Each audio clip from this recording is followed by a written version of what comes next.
Het jy al gedink hoekom jy dink soos jy dink? Het jy al daaraan gedink dat jy dalk verkeerd kan dink oor die lewe? Of dalk is jou gedagtes net nie heeltemal in lyn met Christus se gedagtes nie? Wag nou, luister eers verder. Ons leer by Paulus. As jy ongemaklik voel, onthou verandering soos selfondersoek is iets wat ons altyd uitdaag. In Efesiërs 4 vers 23 spreek Paulus die gelowiges skerp aan en hy sê: Julle moet in die aard van julle denke vernuwe word. Die Lewende Bybel stel dit nog eenvoudiger. Julle moet 'n nuwe gesindheid en 'n nuwe manier van dink kry. Paulus sê vir die Christene, ons moet 'n nuwe manier van dink kry. In die Nuwe Testament vertaling lees ons vers 23: Julle is geleer om julle manier van dink radikaal te verander. Praat die Here nie dalk vandag met jou en my deur Paulus nie? Moet ek en jy nie dalk eenkant gaan stil word en vir die Here vra of ons nie dalk 'n nuwe manier van dink moet kry nie? Sy manier. Vir Paulus was dit uiters belangrik dat ons nie meer kan en mag dink soos toe ons ou sondige natuur vir ons voorgeskryf het wat om te dink nie, of tradisies, of bekende gebruike en filosofieë, of selfs wat ons ouers en onderwysers ons alles geleer het nie. Die denkfoute wat vorige generasies gemaak het, is al onbekend. Selfs Jesus het die verstarde denkwyse van die Jode kom verander. Hulle het vir eeue lank verkeerd gedink, onder andere oor God. Neem maar net Jesus se bekende bergprediking in Matteus 5 tot 7. Daar lees ons verskeie kere waar hy sê: Julle het by julle leermeesters of by julle ouers gehoor, of julle dink dalk, maar ek sê vir julle. Byvoorbeeld Matteus 5 vers 44. In 1 Korintiërs 2 vers 16 skryf Paulus: Wie het die gedagte van die Here geken om vir hom te kan voorskryf? Wat ons betref, ons het die denkwyse van Christus. Kinders van God is veronderstel om Jesus Christus se denkwyse te hê. Ons moet dink soos hy dink.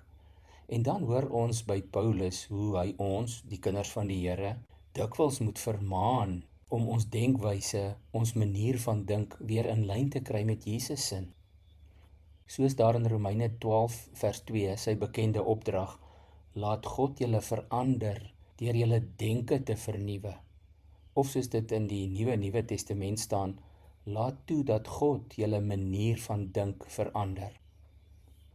Moet God nie dalk my en jou manier van dink ook verander nie?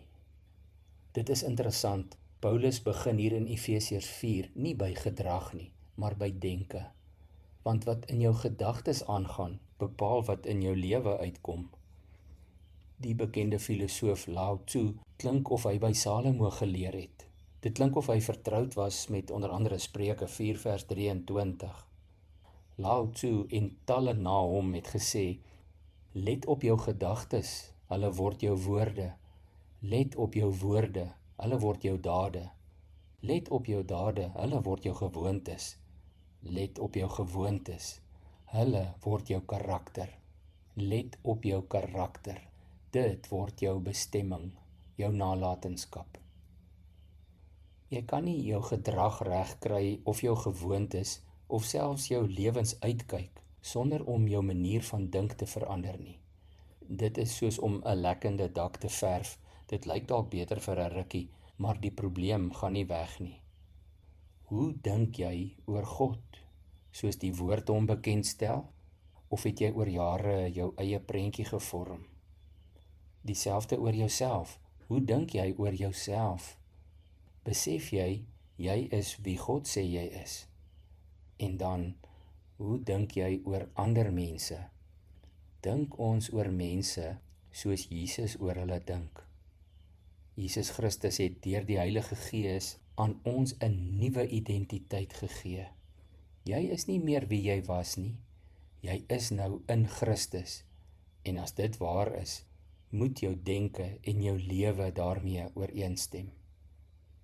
Kom ons bid saam. Here, ondersoek my gesindheid, my manier van dink, my hart. En nou vra ek vir u vandag, verander my manier van dink waar dit nodig is. Help my om die denkwyse van Christus te hê. En help my om te let op my gedagtes, my woorde, my dade, my karakter. Maar ek wil graag hê, Jesus se denkwyse, sy denke, sy hart moet myne wees. Amen.